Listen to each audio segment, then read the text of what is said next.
Welcome to the Peak of Possibility podcast, brought to you by Peak Path Health. If you're enjoying the show, please take a moment to like, comment, and subscribe. We'd love to hear your thoughts. Remember, if you or someone you care about is facing challenges, don't hesitate to reach out. We're here to support you on your journey to health and wellness.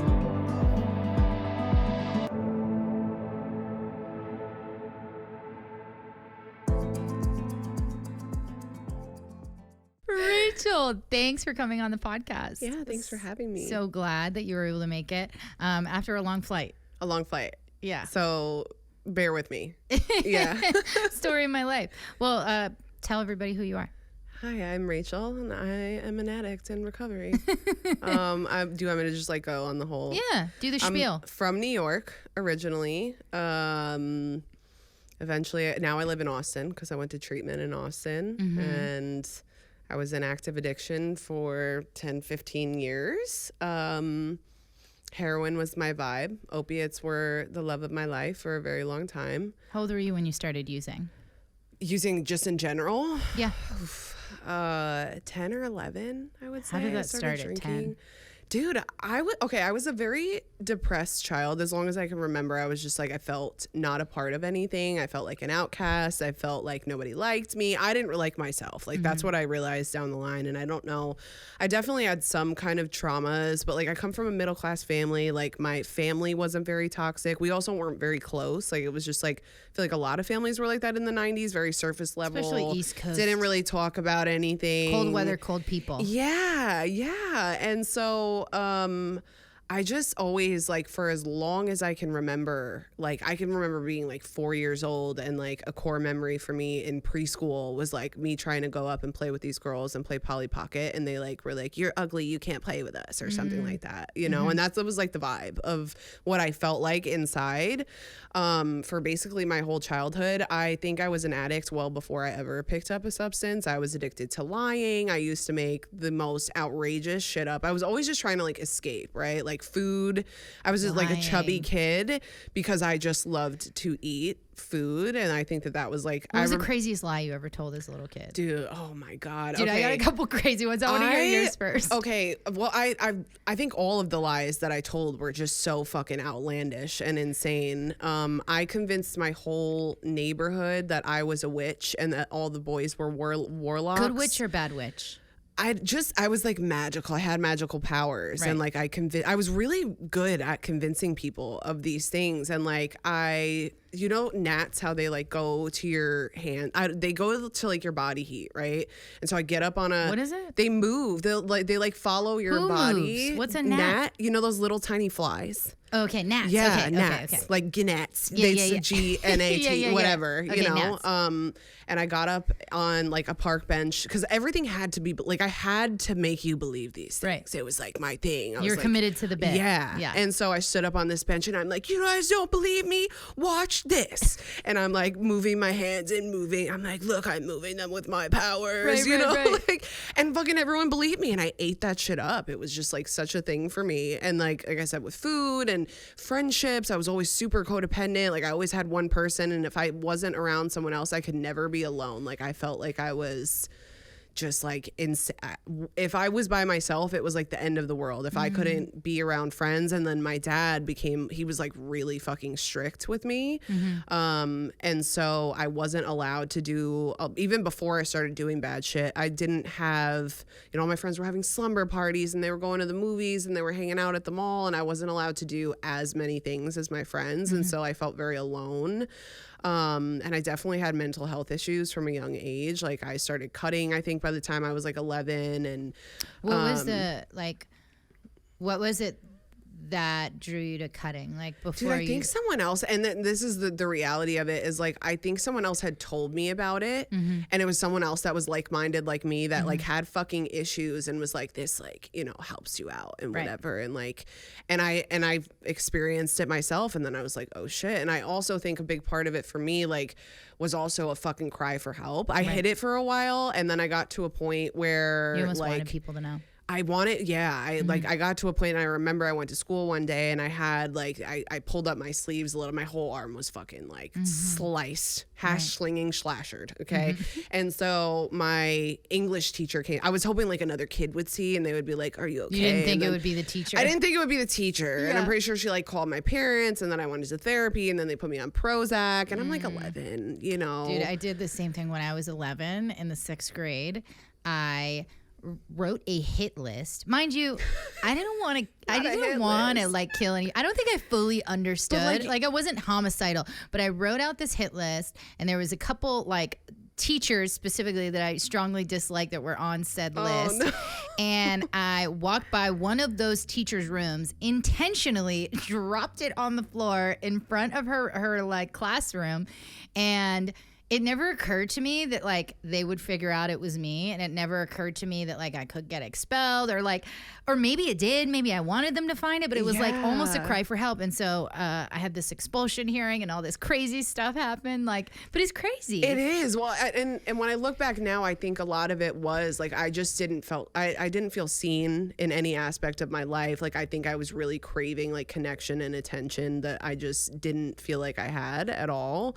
And I always felt like there was something fucking wrong with me. So I started going to therapy. I hated my therapist, but they were trying to be, like I said, my dad was really strict. I was really going through it with my parents and trying to explain how I felt when I didn't even know how I felt. I just always felt terrible. Do you think that there would have been, and it coulda, woulda, shoulda, right? But do you think that something would have been different if you felt like you had a confidant or the space to talk to mom, dad, family member, sibling, and really kind of I do. I do think that things would have been different. Like I said, my family is I never really felt like I could talk to my parents. We weren't an open family like that, and that's why I'm so open with my kids now, because I want them to be able to tell me everything. I want to have that dialogue. I want to know what's going on. Right. You can tell me anything. I never really felt like that, and so it just felt very lonely. And also and at the same time, I don't really know, because I didn't know how. I couldn't explain why I felt the way that I felt.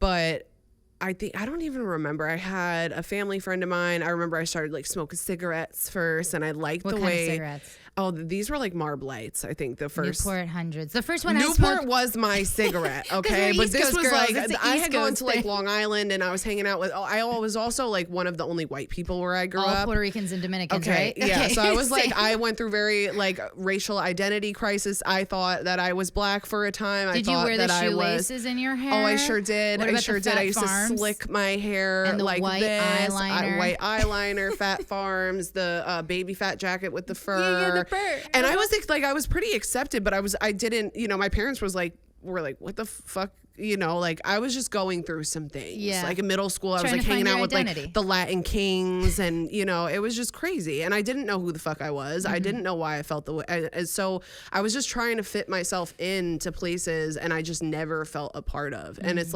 as soon as I kind of found this group of the other outcasts that were being bad and smoking cigarettes, smoking weed, hanging out the access road before school. That was the time where I was okay, maybe these are my people. And I finally didn't give a fuck. When I started getting high and I started drinking, that escape for me was fantastic. And I wanted to be like that all the time. And then it graduated. In high school, I got kicked out of, or I left public school because my parents were hey, you're going to end up in a gang, or you're going to end up whatever. They were we don't like this. So you're going to Catholic school. So they put me in Catholic school with all the white kids, which was probably the worst decision for my addiction, because the kids at my inner city school weren't even they at that time, if you even smoked weed, they called you a crackhead. They were that's not cool, whatever. Right. They weren't partying like that. There was other stuff that was going on, but they were not doing drugs and stuff like that. And then I went to this Catholic school, and all of these parents were having letting their kids have basement parties, and didn't care if you smoke or you drank, or just kind of let you do whatever. Yeah, exactly. You know. Do you think there's truth to that? Do you think it is valuable for parents to allow their kids to party if it's in the house? Or I do think in some situations, mine, no, but I have seen it be I do think that's a safer option in normal kids, but how can you know if your kid is normal, right? You know, because there was a lot of houses that I used to go to that I loved the parents. You know, there was a house that I used to go to, the two parents were cops. Wow. Like, yeah. And they were like, you stay in the basement. Nothing got too crazy. They didn't want anyone to drive, and they were trying to keep people safe. And their kids were totally fine. They're normal children, you know. They weren't like me. Right. For me, as soon as I started drinking and getting high, I thought about it all the time, right? Like, it started as like a weekend thing. I was a stoner. I was a major stoner. I would smoke as much as I could all the time. And then it was like it started drinking, binge drinking on the weekends, and then like all during the week I was like trying to come up with a plan for the next weekend and what are we gonna do, and like now people are doing Molly and they're doing Coke and they're doing all these things, and I remember being like scared. Like I was scared to try drugs because I grew up in the DARE era where they're like, if you do drugs, you die. Just say no. Like you're going to die. And then like I would go up these levels and I'm like, this is fucking tight though. Actually, I'm not dead. And I feel a more alive than I've ever felt. Yeah. So then I met Baby Daddy when I was 15. Baby Daddy. Yeah. So he's from another town because I went to this Catholic school where people from all different towns. It wasn't in Was he at your where Catholic I lived. school? No, he wasn't. He was like on the outside. He was like already kicked out, I think, of high school at that point. Like, and his mom was the cool mom. She let everybody do whatever the fuck at his house. So I met him, we fall in love, we have the most toxic fucking relationship. What's toxic about it? Oh, everything. Just like everything. We were just we fought all the time, physically fought each other. Like we were getting high all the time. Like that's what our relationship, it was like fully, yeah. But it was like also you're young at that time. That's what all the kids are doing. Maybe not to the extent that I was doing, I don't think. I think my first real addiction though was ecstasy. We got big into ecstasy. Triple stacks. Yeah. Blue Dolphins. the Blue Dolphins, G Ladies, yeah, all of it. Yep. And remember. that I fucking loved it. Like I loved it so much. It was like the best I ever felt. And I wanted to do that as much as possible. And so I was still at that point, like I can't go to school like rolling fucking dick, right? I can't really do that. So the weekends were like my sacred thing, and we had to plan it out. And I remember there was one weekend when I couldn't get it, and I knew I was different at this point. Like there was no denying that there was something a little off with me when it came to using, because all of the other kids, we would hang out in these big groups, right? And all of us getting fucked up. But like one time we couldn't get it. We couldn't get the e-pills. Okay. And everyone else was like, oh, okay, we'll just like drink or whatever. And I threw a tantrum like a toddler. I'm talking like on the floor, crying, screaming, trying to manipulate. I'm like, I'm gonna kill myself if we don't find this, like somehow, like insane. Yeah. Like psycho shit, right? But that's what I felt like. I felt like the world was gonna end. And you were so young that like and I'm you like, were why willing are you? to act Oh the way yeah, that I didn't you give felt. a fuck. Yeah. Okay, I did not give a fuck. And so I think I realized then that like I may be a little bit different. Like I was like, why? I couldn't understand why they weren't reacting like that. Like it wasn't the end of the world. So that particular night, one of the nights where we couldn't get something, I was having one of my tantrums, and I was in this house, and basically when I got like that, everyone just wanted to like, they were like, chill this bitch out, right? People Just are give her trying to give me whatever like you need mood to give her. stabilizers, whatever. They're like, chill the fuck out. Cause I would ruin everyone's night. You know, I'm like, if I can't fucking get it, like I'm ruining I'm not happy, everyone's. Yeah, everyone's you're all gonna unhappy. be miserable. Cause I was just a miserable bitch, you know? And that was the first night that an Oxycontin line was put out for me.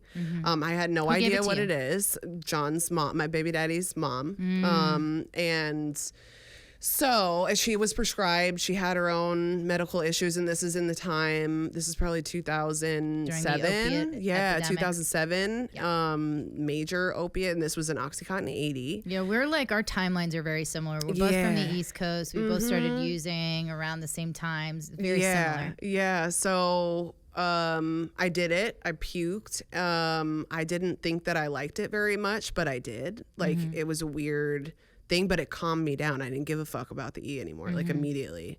I didn't have some like magical experience the first time I did it. I just noticed that it made me not feel how I was just feeling. And from then on, I just proceeded to go on from like, that was it. Then we were doing them every day, and I was like, oh, tight. Like, this is something that I can do all the time, and people can't know. I'm not like, you know, like my eyes rolling back in my head and like my jaw going. I'm like, I can be normal on this, you know? So that became a daily thing pretty much immediately. So you didn't have a baby yet. You were just in a No, not relationship. yet. Yeah. Was he using as well? Yeah. Was he already addicted by the time you... No, we got addicted, I feel like, Around together. the same Like time? before, I think that night, the same night, he might have done it here. There was a couple times where we had done like Vicodin, you know, and I wasn't a big, I didn't notice any, it didn't do enough for me, right? Like it wasn't. It was just like... Yeah, it was like, still had oh, an let's itch that take a needed to be nap. I scratched. feel nice and like, let's take a nap. What but about then, mom? Was she like a full-blown addict in hindsight at that time? I mean, she was prescribed the pills, right? So it was okay. Right. You know, but she was definitely not using them the right way they were supposed to be used. Right. She was a partier too. Like, you know, when we were doing the Coke nights and everything like that, she was also doing her own thing. So she was definitely an addict, but she also had a lot of health issues. So, you know, we were like, oh, you're in pain. Right. So here's your medicine. But yeah, we got fully addicted. So by the time I was in like 10th, 11th grade, I'm full blown opiate addict. Still going to school. I got kicked out of the Catholic school. I went back to my public school. What'd you get kicked out for? It was something really stupid. I think I like cursed out the assistant principal that was like also like a nun, you know, or some shit. And they were like, yeah, you're out of here or whatever. But I think I wanted to be out of there. Like, I think I was ready to be done with school altogether, but I was trying to like make things look okay on the outside. So I went back to my public school.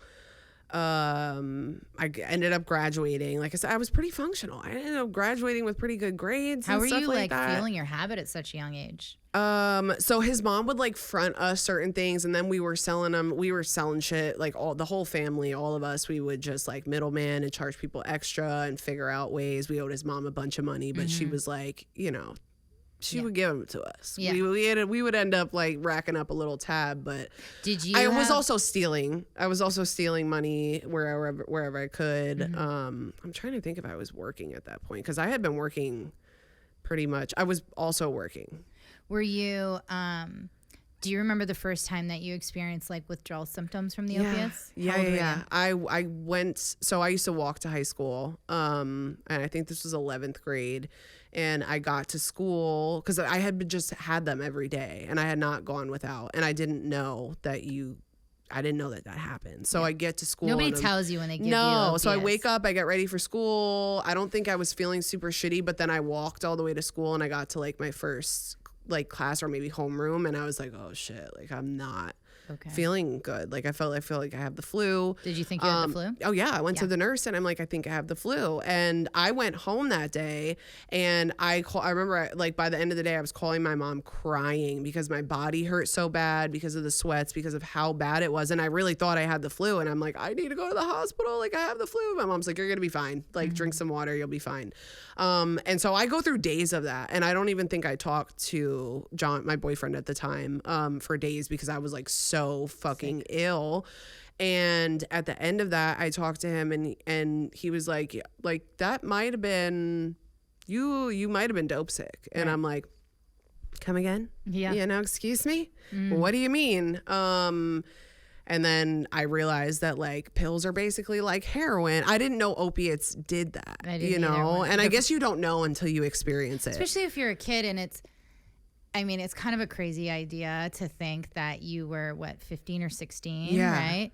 You're taking these opiates. You don't even really know they're opiates. They're just like pills that make you feel good, right? Exactly. And then eventually you have these withdrawal symptoms, and like the reality is going through this experience is not like a normal childhood experience, but your first thought is to call your mom. Yeah. Right? I called you were my still mom. a baby. Yeah. Because I remember just like my body felt like it was eating itself. My legs were in such pain. I had never felt something like that. So I was like, this is horrendous. Right. And so he tells me that by the end of it, I realized like, okay, I got sick, I guess, for the first time. And like, you would think that my mindset would be, okay, I'm not going to do this anymore because I don't ever want to go through this again. But my mindset was, okay, now I just have to make sure that I never go without it. Right. That was like, that's my sick thinking, right? I was just like, I just have to make sure I never get sick and that I always have it, because I just couldn't live without it. And so, yeah, I think I went to detox like my first time when I was, I don't know.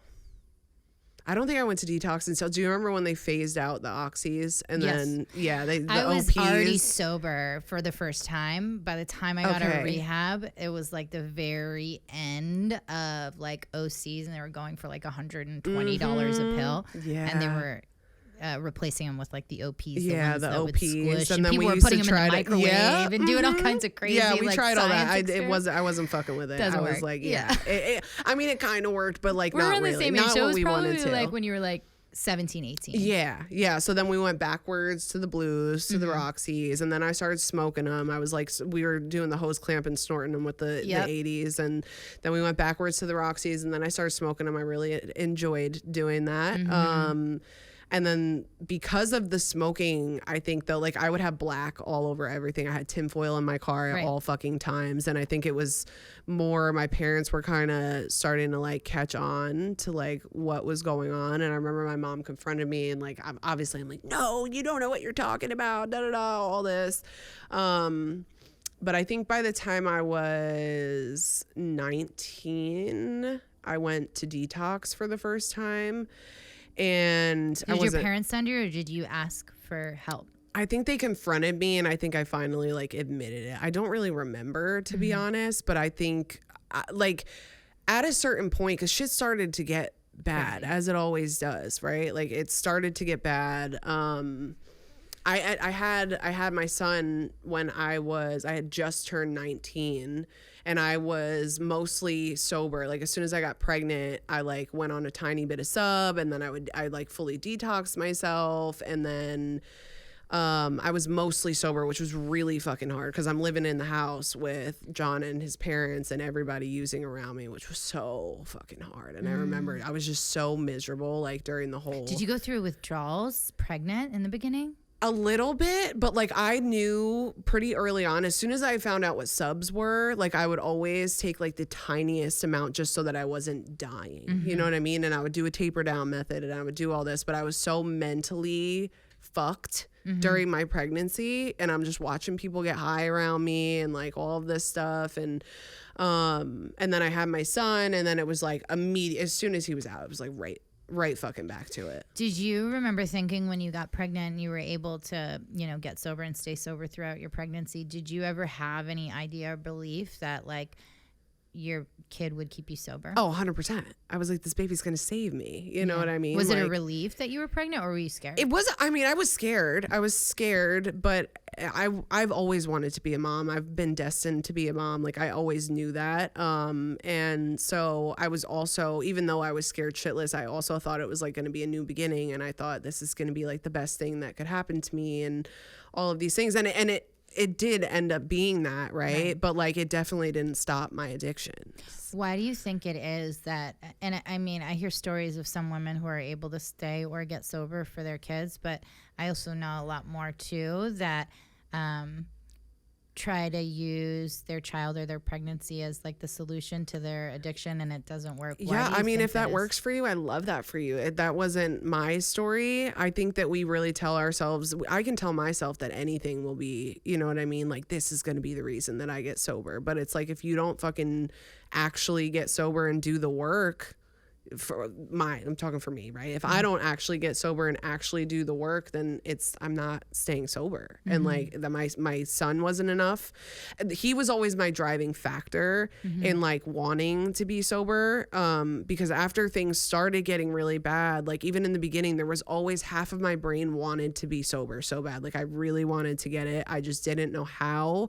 And I wasn't willing to do anything. Right. It was like, I wanted it so bad. I wanted to be out of the lifestyle, but it was also really hard because I was like a teen mom, and like so once he was born, I felt like all of my friends are like going to bars and like they're living their young life and whatever. And I'm at home with a kid and I'm like, this is what I have, right? Like this, my drugs, my pills at the time, I hadn't graduated to heroin yet. I'm like, first of all, it's from a doctor. It's like literally fine. You know, everyone's doing it, whatever.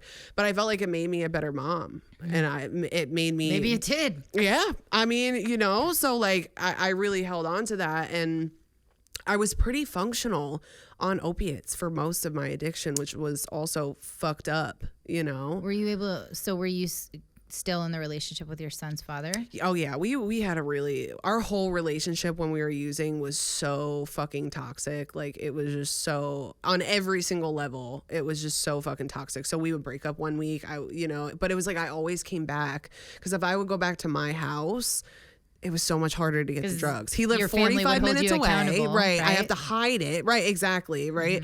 So I don't know. I was just like, a lot of the pull of me being in that environment was also the drugs, you know, is like, and he would hold that over my head, manipulate, you know, and all that. Like I would try to leave him and he'd be like, well, I just got, you know, all of these. And I'm like, all right, I'm on my way, you know, and then we'd be fine. And then it's like, once we're sick again, then we're fucking wanting to fight each other. It was just like, dude, and we were kids. We were so young. So was he trying to get sober at any point in time during this period? No. I mean, because he had the setup. I used to look at what his situation was, like his parents and him all together, like the whole family, like bonding through just getting high. And that was like, that's how sick I was, right? Is like, that was the dream for me. Right. I was like, that is the dream. Like, you can just be who you are. And like, you can be nodding out right here. No one's going to say anything to you. It was like, I really looked up to that, you know?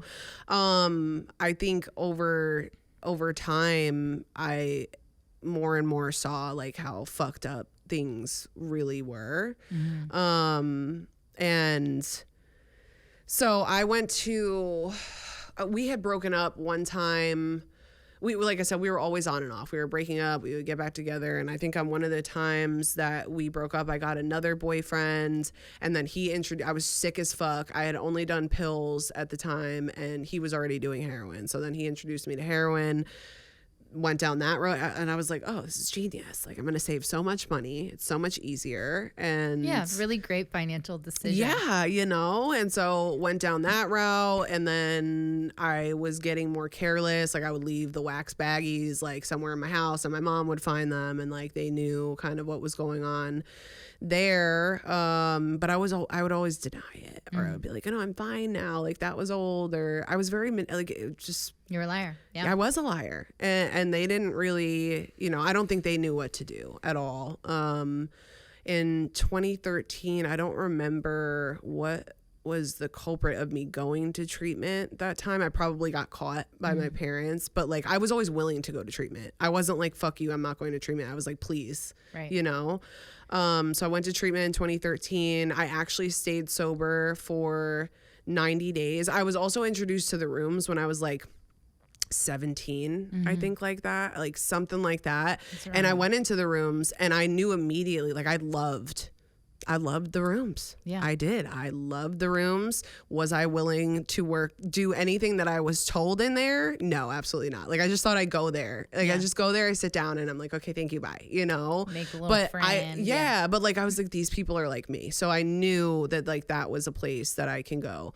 And so I had that experience with the rooms. I would be in and out. I was high in meetings often for many, many years, but they always accepted me back. No one would ever be like, hey, you can't fucking come here. Hey, you can't be nodding out in a fucking meeting. Hey, you can't get a 30-day chip when you're literally fucking nodding out in the front seat right here. You know, no one ever said anything to me. They just like loved me and invited me out to eat after and all that. So that was just what I frequently did. Like I said, I didn't do any of the work for over a decade. Went to treatment in 2013.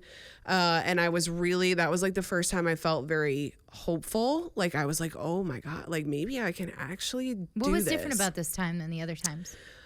I don't really know. I think I had just gone through enough fucking stuff, you know, but I hadn't. I also hadn't. And this time I think I was a little bit willing to do some work. Just a little bit. Just a little bit. I wasn't, and that's what it is. Sometimes RJ that's always what it says is, like, little- oh, it's like stretching this rubber band, and then and like you got to stretch it until it fucking breaks open, and Right. like this was part of my stretching period. Little tiny steps towards getting a little bit closer to that point where you're like finally have that full but surrender. I felt very hopeful. I came home back to New York and I did an IOP program, and I was like so fucking on fire for recovery and going to meetings and going to my IOP, but once again I wasn't working. I wasn't doing and that's like a thing that you see, like it's more than just showing up. Yeah. Like if that's all you can do, keep doing it. Oh, 100%. You know what I mean? So if you're there and the best you can do is show up, great. Because like, I mean, I know a lot of people who show up long enough where something just shifts. That was eventually. me. Sometimes it's a week, Yeah. sometimes it's 6 months, sometimes it's a year. But like, if you want to have a life worth living and have like true recovery, not just abstinence from drugs and alcohol, but like a life worth living with purpose and happiness and like all the things. Community, like you have to do more than show up. I know. You know what I mean? And that's what was told to me every single time, right?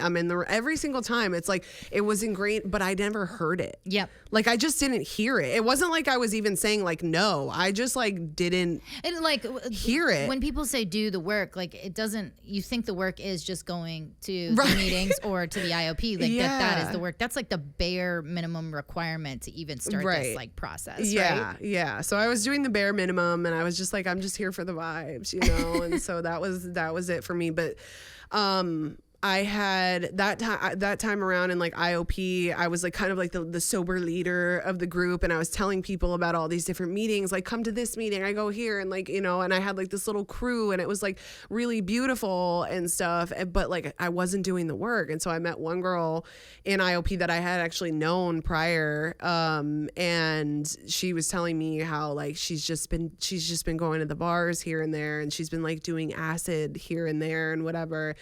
And I was like, you know, that sounds like a really good idea. And so I got to 90 days.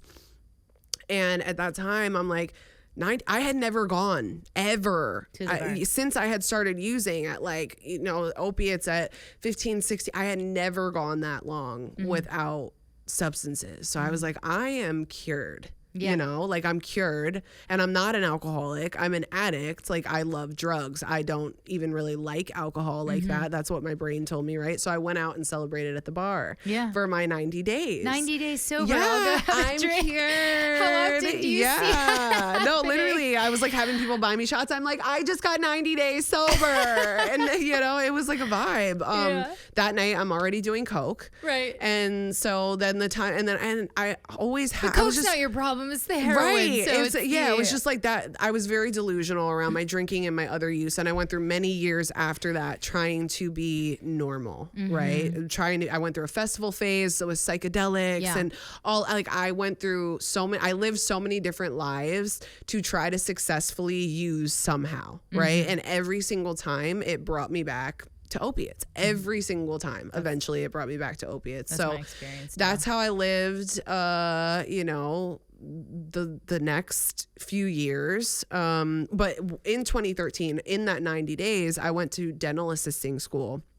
Dude, I got more done in that 90 days. Like I accomplished so much in that 90 days sober, more than I had in the prior decade of all me getting high. So went to dental assisting school. I got a job at like a dentist's office, and now I'm working full time. I can picture you in a dental Oh yeah, outfit that was my. with the I did it greens. for a lot of years. Yeah, I did. Yeah, I'm scrubs. I'm like, I'm a real adult, you know. And so I got back. I relapsed, like I was already a dental assistant, and then I guess I started trying to be normal, and I started trying to go out to party and all that, and eventually it always went back to heroin, and I was functional on heroin.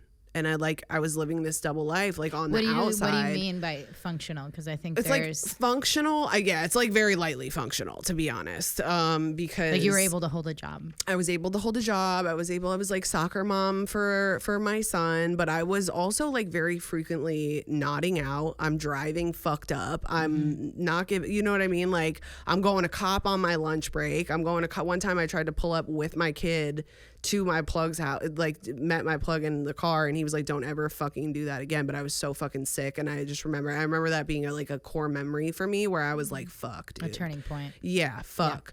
How old was your kid? Oh God, he only a few years old at that point. Yeah. You know, like I don't. Things are so fucking jumbled because there were so many bad things that there was just so many fucked up things that happened during this time. So I'm living the like functional life, and I'm doing all of these things. And one thing that I would always do, because I would get tired, dude. Like I would get tired. I would get to the point where like some really fucked up shit would happen, or I'm sick and I can't get anything, and I'm like, I cannot fucking do this anymore. And so I would frequently, I also couldn't, in my brain, I didn't have health insurance, or like my health insurance that I had, it couldn't afford me to go to treatment. My parents were very like clear about that. Like, we're not going to be sending you to treatment all the time. You're not going to be going in and out. Like, we're not going to pay for that, whatever. And they think I'm really good at hiding it. Like, I'm really good at hiding my addiction, and I'm living with my parents at this point, and like I'm hiding it and whatever. But what I would do is when I was get to these points where I'm so over it, is I would detox myself. I would detox myself. I would like take one day off of work, or it would be like a long weekend. I would plan it out. I would have Johnny go up to his dad's with his grandma. I would stay in my bed. I would have a miserable 48 fucking hours, you know, and then I would like taper myself on sub, and I would get through the whole entire fucking process. I would do it. I would get to 2 weeks. And every single fucking time at 2 weeks, I would relapse, no matter if I was good or bad. And I was feeling better. Like, as soon as I'm clear and I'm through the fucking withdrawal, and it took me countless times of doing that before I realized, and I don't even think I realized until this last round of really getting sober, it was like, it's not a physical fucking problem, because my brain would tell me, right, like, because if it's it was just because I can't be sick, like I just have to, as soon as I'm not sick anymore, I'll be fine, right? Like I'll literally be fine. It's the physical dependence I have, and that's the problem that I faced too when I was in my like cycle of opiate addiction. I too would like go up to Vermont. Yeah. I'd spend like 4 or 5 days, and what would happen is like day 5, day 6, I'd start to feel better, and I would call somebody to come get me, because I would usually get dropped off to avoid being able to cop. Right. And I would find myself getting high again, and I remember like I would always like I would forget how shitty I had felt the week before, and I would convince myself that it was chill, that I could just do it this one time. Yep, one time. I would do that hundreds of times over. Yeah. After like diarrhea, vomiting, sleeplessness, all of it. Like, and then I would do that over and over again. I know. Yeah. So I did that many times, like many times. And so one of the last times that I did, so I had an overdose. Actually, my last overdose was Memorial Day 2017. And so this is one of the times where I'm trying to be, and during like my festival, all these like different lives that I lived, I tried to make normal friends that just partied normally, right? They did the party drugs, they drank, whatever. None of them then know. we go to work on Monday. Yeah, and not think about it at all. What the fuck? Right. How does it feel to live my dream? You know, like that's what I wanted to be so bad. And so I would have these normal friends, and I was trying to be like normal so bad. None of them knew that I'm literally like, one time I got called out. I went to Bisco, which is like camping. Camp Bisco. I've been to Camp Bisco. Okay, so I went to Bisco in New York, right? Yes. Yeah. And I made sure I brought my own tent, because I was like down bad on fucking heroin. I had bought tickets like prior, and I'm like, I'm gonna go, and like, but like I can't be sick, so I have to do this. And like one of my dope bags was like out, somehow got out of the tent to like, it was on the ground, and this one guy like called me out on it, and I was like, no, like, you know, it was a fucking mess. I was fucked up the whole time I was there. And I went to many festivals like that. I was like, I tried to be normal. I was good for I would be on subs and like just doing the party drugs, but I always came back, you know? So now I'm just trying to make all of this work. But anyways, so I had Memorial Day 2017. I was like, I'm going to have a barbecue. I'm going to be a normal girl. I'm going to have a barbecue at my house, and it's going to be so fun. I'm inviting all my normal friends and whatever. And, I had my boy, like the one dude that was also, it was like a running buddy of mine, right? And he brought me shit. And I I'm setting up. People are arriving to the party. Mind you, like my family's here, my kids here, all of this. And I'm like, this is going to be so good. I go upstairs. I do one bag. Had you been sober for a little bit? No, I was using and my tolerance was pretty high at the time. And I do one bag in my room and I come downstairs and I open the cooler to grab like a beer or fucking smear whatever fucking alcohol I got, right? And that's the last thing I remember. I face planted cold out onto the concrete. I broke this tooth. Like I have pictures of what I looked like. I smashed my face. This tooth was my front tooth was pushed back, and I woke up on my bathroom floor with paramedics Narcanning me. Apparently I was like out cold, dead to the world for like a decent amount of time. And thank God for my friend Chris. He's dead now. He died like a couple years later. And but he was the only one that knew what was going on, what I was doing. And he was like, we have to call 911. All my other friends thought I was just passed out drunk or something. And they brought me upstairs to try to splash water on me. And I would have died if he wasn't there. Like I would have died. And so I wake up to the paramedics in my fucking bathroom. I wasn't in the bathroom the last I remember. So I was like, what the fuck is going on? And they took me they had to like observe me for many hours because even I didn't get sick. Go back into the Dude, overdose. I didn't even get sick because it was fentanyl. It ended up being that was like when fentanyl was first coming around. And so they had to monitor me and I kept going out. Like the Narcan they thought I was gonna like still be in OD mode, you know? And my parents come in and they're like, what did you take? And I'm still not ready to fucking admit it. I'm like, oh, I took a Xanax. It must have been laced. You know, I just have anxiety. I took a Xanax and I just like wasn't ready. I was still just so, you know, like in protection mode of that. Yeah. So I kept going. You would have thought what did all your like relatively normal friends say? Oh, a lot of them didn't talk to me after that. Yeah. Rightfully fucking so. Right. You know, and I wasn't honest with any of them either. Like, I said, I told all of them. I'm like, because I was so fucking ashamed and embarrassed. It's like I had this secret that only my other people that were doing the same things that I did. I was living this complete double life. And only the people that were like down with my get down knew. You know? Have you ever been present when somebody overdosed? Yeah. Oh yeah. It's like very, very traumatizing for the people there. Yeah. But the person who's actually overdosing, it's like they just like had you just go to sleep. You go to sleep and you wake up and you're like, what's all the fuss about? It's like it's such a selfish experience. Oh, to have, 100%. You literally wake up and the first thing that you want to do after being Narcaned is get high. Yeah. For starters. And then you gaslight everyone and anyone, right? You're like really telling fine. the paramedics and the police who like Narcaned you, like they know for sure you use opiates. You're like, no, I woke up to what did you take? What did you take? Yeah, and I'm like, nothing. You're like, I didn't take. I remember I had a friend of mine, and we're laughing. It's not that funny, but I have a friend of mine who overdosed at my house when I was in high school, and we all knew what he was doing. And he woke up and like he was denying it, right? And all of my girlfriends who were at the house, we were all watching Mean Girls, and he like overdosed in the other room, and like everybody was screaming and hysterical and like terrified because he had like turned gray. And they Narcaned him. The paramedics came, and the first thing he did was start denying it. I remember the cop. It like sticks in my head so strongly, like core memory. I was 16. He's like, they always do this.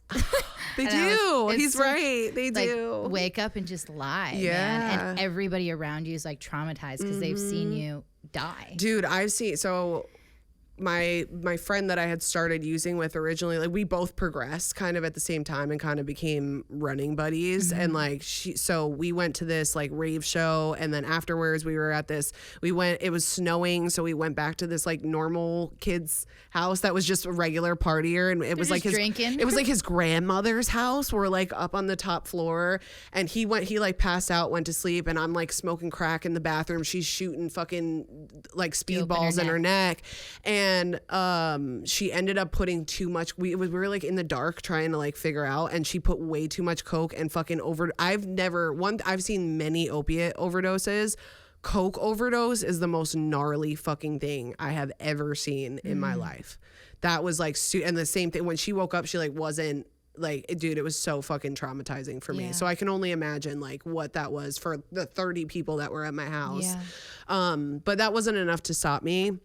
I think after that, I tried. I was like, oh, maybe I'll be on Suboxone like for a couple days or whatever, and then I was fucking right back to it.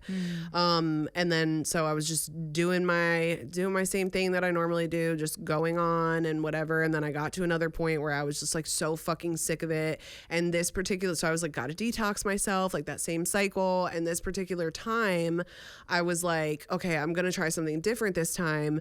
I don't like uppers. So you don't have to wait. You have to wait before you take the sub. And normally I would take Xanax or, something in between to try to like not, I always needed something, right? Like you can't just raw dog it. Like you got to have something to take your mind off to the thing that you want to do. Right. Or that's what my brain was. Right. Like, and so I was like, I don't like uppers. I have this access to crack. I'm going to do that. 'Cause that'll crack is better than heroin. Yeah. I was like, that'll do it. And I don't like it. So I won't be addicted to it because I don't even like uppers. And then that time around, for some reason, ended up getting very much addicted to crack. Turns out you like it. Turns out I very much do like it. I really do. And so but I really thought like, that's how crazy, when I think about it now, I'm like, that delusion is so strong because I felt like I had cracked the code. Like I was like, I'm a doctor. This is going to work. Like I really believe that in my brain. I was like, this is genius. Yeah. Like I am going to cure everyone right now. Like I can't wait to tell everyone how this works out. Like I really felt like that. Right. Looking back, kind of crazy, So I'm addicted. The come down from crack was where I had to go cop dope and I had to like do them both together, and then I found them both together, and that was like my jam, right? So like then I just go on a fucking sick one after that. And the thing is like I was functional on the outside before. I on you can't opiates. function on crack. You cannot function on crack. No, I did for a little while. Yeah. The Peeking out the blinds. There's helicopters in the air.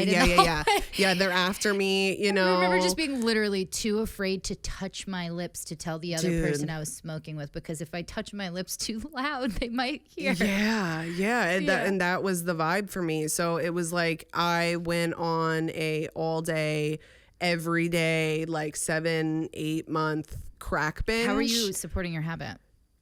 I was working full time. So like I was working full time. I was middle manning. I was fucking stealing. I was doing whatever the fuck I had to do. I would always make, best friends with the plug. Everything that goes, I would do whatever the fuck, right? I broke into, the plug was like my best friend, right? I broke into his house one time because he wasn't home, and I was on my lunch break. And he was like, no, I'm not home. Like, you got to wait till later and whatever. And I broke into his house. I broke his basement window. I went up to his room because I knew exactly where the fuck he usually had his stuff. He didn't fucking have anything. So then I was fucking carpet surfing in his room and still didn't have anything. And he knew it was me, like fucking immediately. And I had to go take him to re-up like that night. And it was he called me on it, and I was like crying, and I'm like, you don't understand. And he was like, well, I told you not to get addicted to crack, because he had like warned me. He was like, this isn't a good idea. And I was like, no, actually it is, So yeah, crack, things got really bad quickly for me. Brought you to your knees, literally and literally. figuratively. Yeah. So because I wasn't sleeping, I was all of a sudden like I wasn't making it to work on time. I was no longer functional. I couldn't sit in a room for more than 5 minutes without going to take a hit. And do you still have your kid? Yeah. Oh yeah. So now just one kiddo right now. Yeah, right? just one. And so at this point, like I'm noticing that like my life is falling apart and I can't manage to do anything. You know what I mean? I'm not eating. I'm not sleeping. I cannot be in the same spot. And now I'm a dental assistant, right? So I'm supposed to be sitting there doing these procedures with the dentist. And I like made up that I was like, oh, I have like a bladder thing and I have IBS and like whatever. And so like I'm getting up like every 5 minutes. And these are like hour and a half, 2 hour, 3 hour appointments for like major dental work. And I'm supposed to be there doing all the fucking things, and I'm like, oh, gotta go. I'm smoking crack. And it's less embarrassing to say I have IBS than I'm smoking crack. You know what I mean? We had a storage closet, and I like on our off hours, I would be like, I'm gonna reorganize the whole entire storage closet and like whatever. And I'm in there smoking crack. I'm in the fucking back where we're making molds. I'm cooking crack in there. Like that's insane. That is insane. That is diabolical. Like that is insane. And it was just like, crack was really another fucking beast for me. So yeah, things started to get pretty crazy. Did you ever get caught? No. Wow. Which was fucking insane. Did they ever be like? I feel like I worked at a small office, and looking back, I think they must have known to some capacity that I was. They probably didn't think unwell. you were smoking crack at work. No, I don't think they thought that, but they knew something something was up. But like, I was really good at manipulating. Did or, you like, ever come back and like excuses. make amends to them? I did. Yeah, I did. Did they say they knew?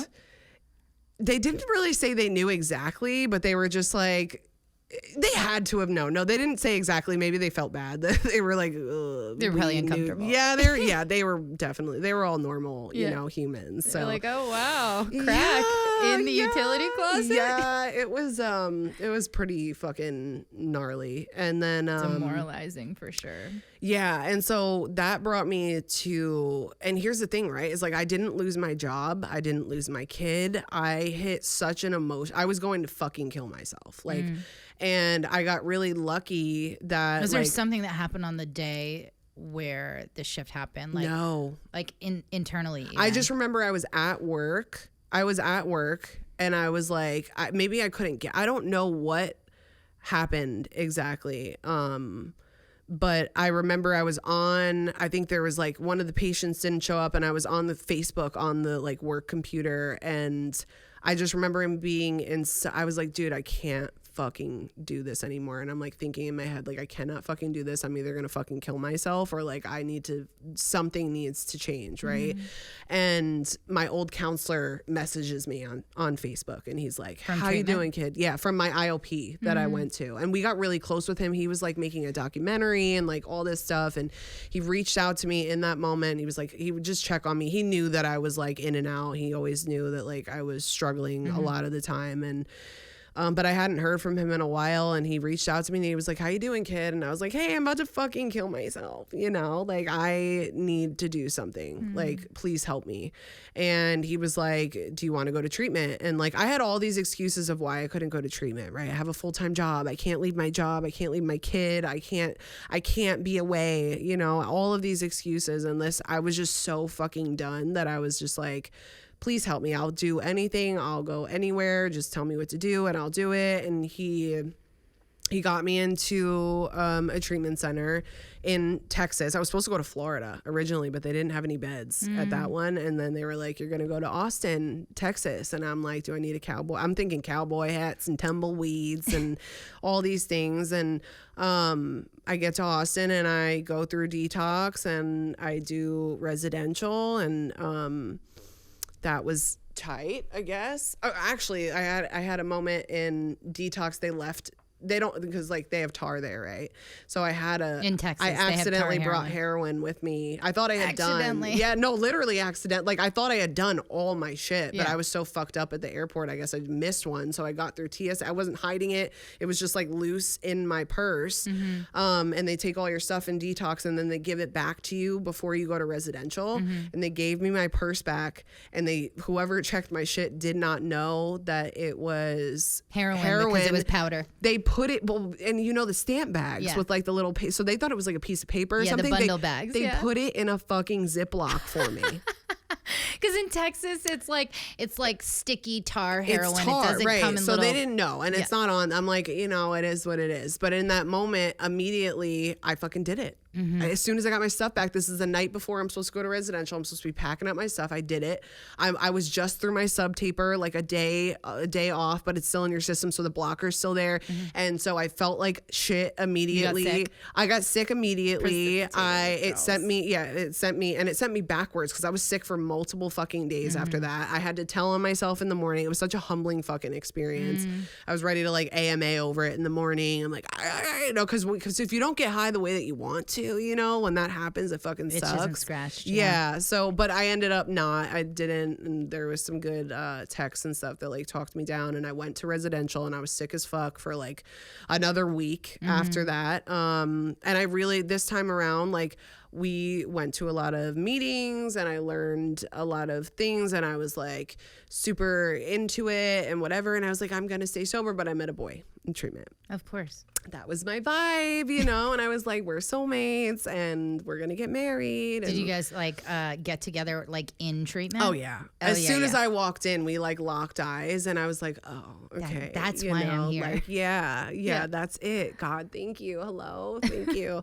And so we immediately were like we're so in love and it's codependent and we're getting separated. So it's even more like hot and like dangerous because we're like passing on notes? contract. Oh, yeah. Oh, yeah. I have all I've of been them. a note passer. I have all of them to this day. I have them in a special folder. He ended up dying, like probably, I don't know, not even a year, months later. So I wasn't, but all this saying is I wasn't focused on doing the work. I was a little more, I got a sponsor and I was doing some stuff and then, but I wasn't fully, he was like my higher power. He was like the main thing that I was, you know, concerned with in that time. And so all of a sudden I got hit at like 60 days and I had the best day ever. And like nothing fucking happened. And I'm sitting in a meeting and I get hit with a mean craving. And I'm just like, I'm getting high. Like I made up my mind in fucking 2 seconds flat. Like I didn't tell anyone. People were asking me because I was like sitting in the meeting, probably not my normal, like happy, chipper self. And like, I remember my friend asking me after, like, are you good? And I'm like, you know, just moody, like, yeah, whatever. I don't know. And I got high that night and I'm in sober living at this point. Got high that night, hated it, got kicked out of my sober living the next day because they drug tested me and whatever. Or I think I stayed out that night. I think I like stayed out and like went to a weird hotel with a bunch of other kids from my rehab that had also relapsed because then we all came together and had like a relapse party.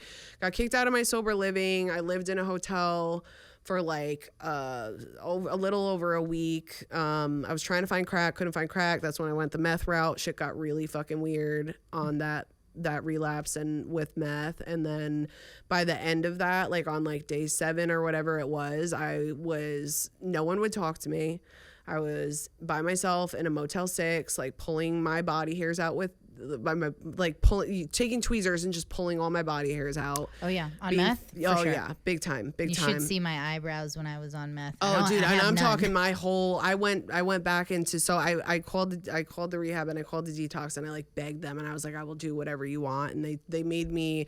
They said that I had to be on a boy ban. Like they were like, if you come back, you're not allowed to speak to any of the dudes. And this is a co-ed facility. Like everyone's real chummy and whatever. And like, I wasn't going to be allowed to talk to any of the dudes. And I'm like, okay, I'll do it. Like, and I went back and I guess I'm not going to be happy about it, but I'll do it. And so I did. And I got into the work and I went through treatment and I didn't speak to any boys and I've been sober since then.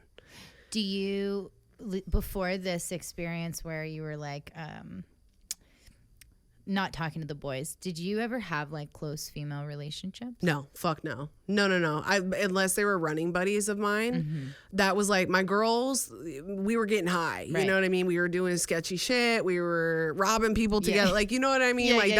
That's my ride or die. That was like the type, but they would fuck my boyfriend. You know what I mean? And you'd probably fuck theirs. Yeah, and I'd probably fuck theirs. Like, let's be real. Yeah, for sure. And so yeah, so that I didn't really know what like a true meaningful relationship with women looked like. I was terrified of that. Men were a lot easier, right? I'm like, and why do you think that is? Why do you think men were easier? I think women are just more deep. You know, for me, I just was scared of that. I was scared of getting hurt. I was intimidated. I was jealous. Whatever, right? Like I was always the girl that was like, oh my God, girls, there's so much drama. I was such a fucking pick me for so many years, dude. When I look back at like my Facebook statuses that come up like from a long time, I'm like, ew. I see that too. Oh my God, dude. I'm like, how? Oh my God, it's so fucking embarrassing. Like but haters gonna hate. yeah. Or but like, do you think that there's something to like?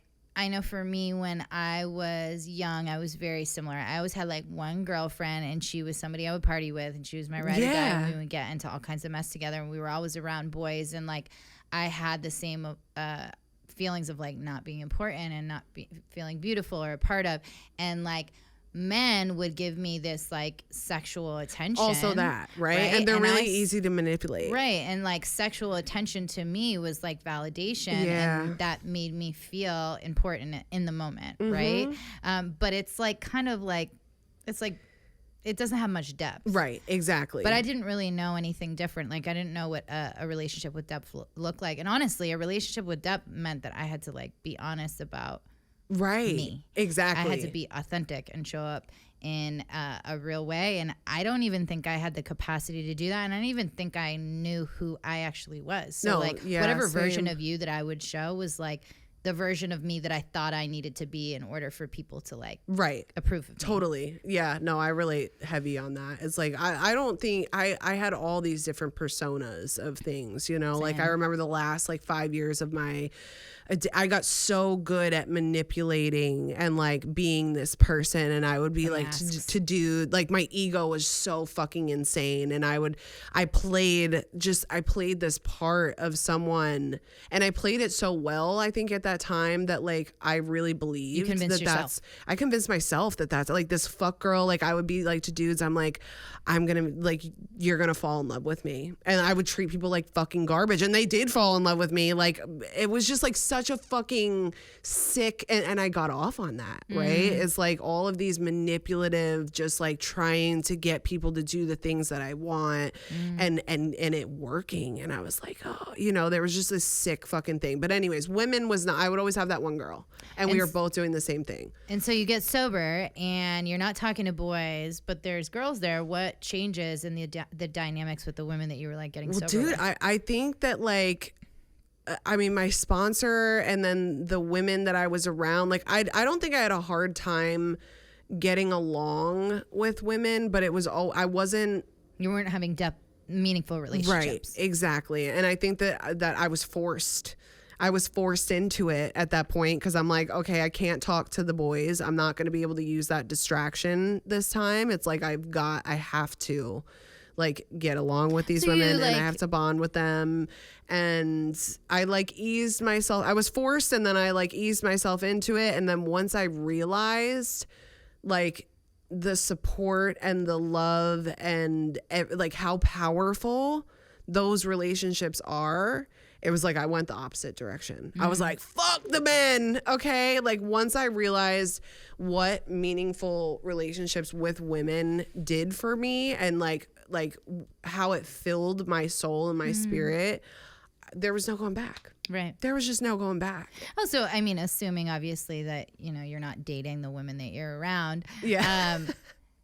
There's no way to like sexually manipulate a woman. Like you have to like actually build like some kind of meaningful connection. And us the girls are like pretty hip to game, you know what I mean? Yeah. Especially like drug addicts, you know? You can't dope fiend a dope fiend. Yeah, so that's what I was missing, you know, for most of my life, I think. So I think all these prior attempts at getting sober, it's like I was never with the women.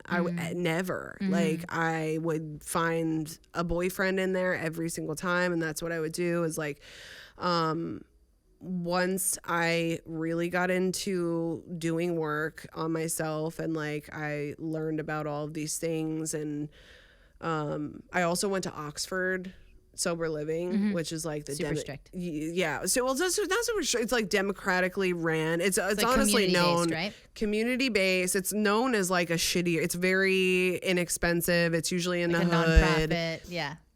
But that place fucking changed my life. There's no house manager. You go in and the house holds each other. You guys hold each other accountable. And they taught me, I got really lucky, because like you can get into houses that are sick as fuck, right? I got really lucky to be in a home with so many women that were like, they wouldn't take any shit. And when I got to sober living, my mindset was always like, oh, I'm not going to snitch on anybody. Like I'm not a snitch. If you want to do something, like do it. Like I'm not going to whatever. I learned how to the value and take accountability. Yeah. I learned all about accountability in that house, and I grew like more in there than I think any other time in my sobriety. Like those women taught me so fucking much, and really helped me learn how to look at like my own actions, which was insane. The ripple effect it has on the people in your life, positive or negative. Yeah, exactly. And so that place changed my life. And I've just been fucking doing the thing since. It's crazy. How so what led you to a point where you decided to start like publicly talking about your experiences in recovery? Like how did it all begin? Well, like social media, I went during quarantine. I downloaded TikTok. My oldest son was on there doing the dances, all that, yeah, all the little stuff and whatever. And I remember thinking TikTok was like such a cringy, corny fucking thing. Like at that time, like, cause that's what I knew it as. And I have a Facebook status that comes up every year, like a memory that's like, if I ever get a TikTok, punch me directly in my shit, please. And here I am. And like, so I was so fucking bored during quarantine that I downloaded this app. Oh, mind you, I'm freshly postpartum because I had my second baby with the same baby daddy.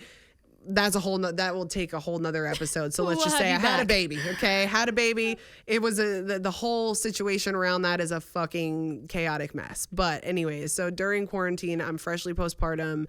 I get on TikTok because I'm so bored and we can't go anywhere and all of these things. And I'm like, I got to do something. And I get on there and I'm trying to do the dances and whatever. And I'm not a good dancer. So that didn't work for me. And then I feel like you still do the dances though.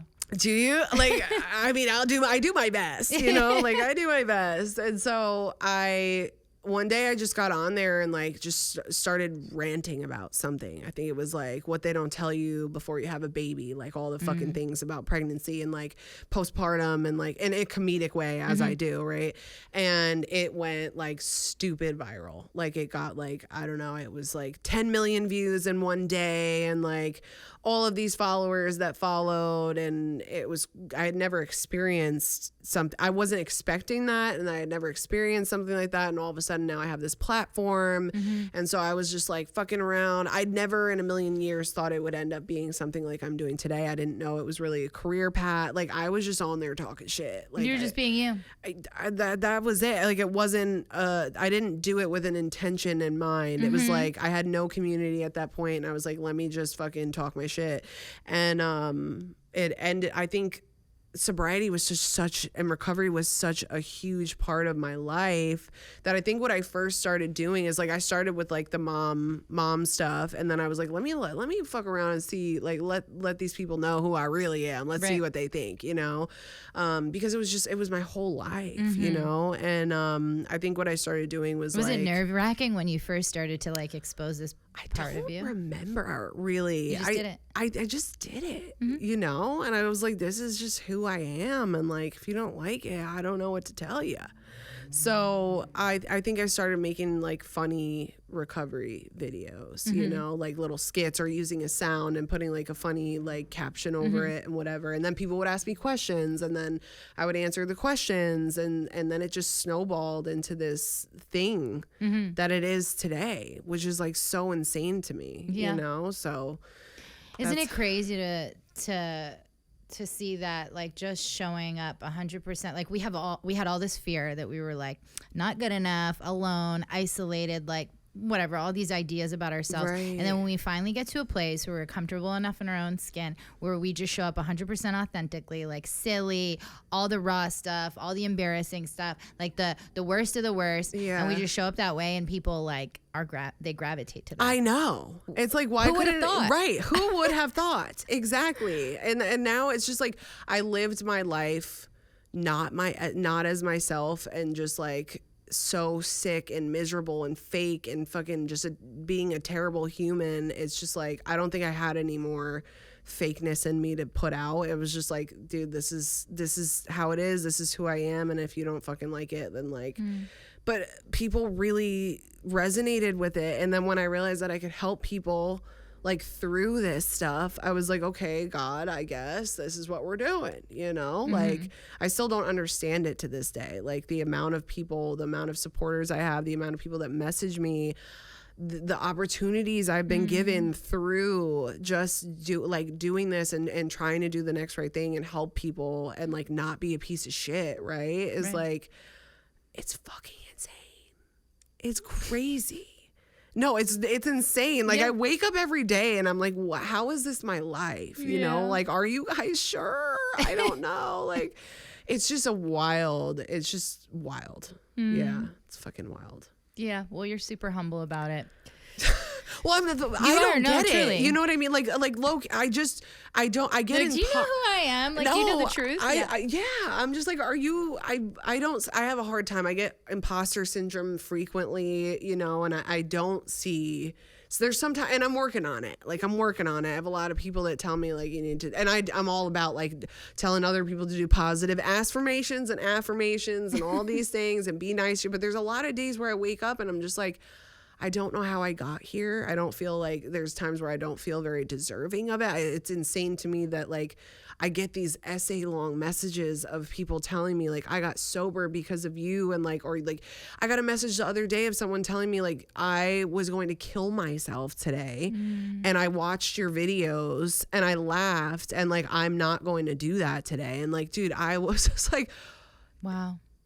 It just doesn't feel real a lot of the times, that I'm just like, I just don't think my brain is capable of like understanding what is going on. Maybe but that's what God and that's what like the universe. Listen, I think when you get to a place where you start to comprehend and there's like too much ego and pomp involved, that's probably when you stop being like this amazing version of yourself. Dude. Well, yeah, I hope that never fucking, if I ever come across, if I start getting some type of way, please call me out so fucking quick. So what do you say to the person who feels that way, who feels like they're an imposter, like they don't deserve what they have, that they can't kind of show up authentically? Dude. How do you work through those moments that still come up today with years of sobriety? I mean, it's tough. I try to speak to myself, and this is what I always recommend to people, is like talking to your younger self, right? Because it's really hard, I think, when we're so like wrapped up in who we are like in this moment. It's just like a lot of this stuff, I know for me, boils down to like who I was as a child, and I think a lot of people, it boils down to that. They're just like not feeling good enough as a kid, not feeling love. All of these things, they come from a place, and I try to talk to myself nicely. And that's why I try to talk to my audience nicely, because I know I'm not the only one that feels that way. I know there's so many people that feel that way. And that's why I really try to convey that message of like, you are loved, you are worthy, like you deserve these things and everything that is put in your life. And someone told me the TED Talk thing I was telling you about, like when I was there, I was like, I get invited to these things and I'm like, I don't know if I'm supposed to be here, you know? Like, and someone left me a comment that said like, God doesn't put you in rooms that you don't belong in. Oh my God. I was like, damn, girl, dang, okay. And that really hit me. It's like, I'm really trying to, and I would recommend for anybody else who feels like this, is like, don't look at it, take yourself out of it, and like, just trust that God is like putting you like where relinquish you need control. Yeah, right? Like you are in this space because you've been put here by something greater than you. Yeah, you're being moved or driven, right? Yeah, and that's what this whole, I never was trying to be a content creator. I was never trying to do anything that I'm doing right now. You were just a simple dental hygienist Dude, and a mom. I was just a crackhead, babe. Like I was just a junkie. And like, it's just, sobriety has given me so much that it's like they say, beyond your wildest dreams, right? This is like truly beyond anything I ever could have envisioned for my life. So it's crazy. It is crazy. Yeah. Well, I think we'll end with this. All right. Thank you so much for coming. It was so fun hanging today, and I'm so glad you got to come on the podcast, and I hope you enjoyed. I did. And had fun. Yeah, we'll have to do it again sometime. Yeah. Thank you for joining us on the Peak of Possibility podcast, where we have sobering conversations. Ooh, that's cute. I like that. Okay, there you go. I love that. Like and subscribe.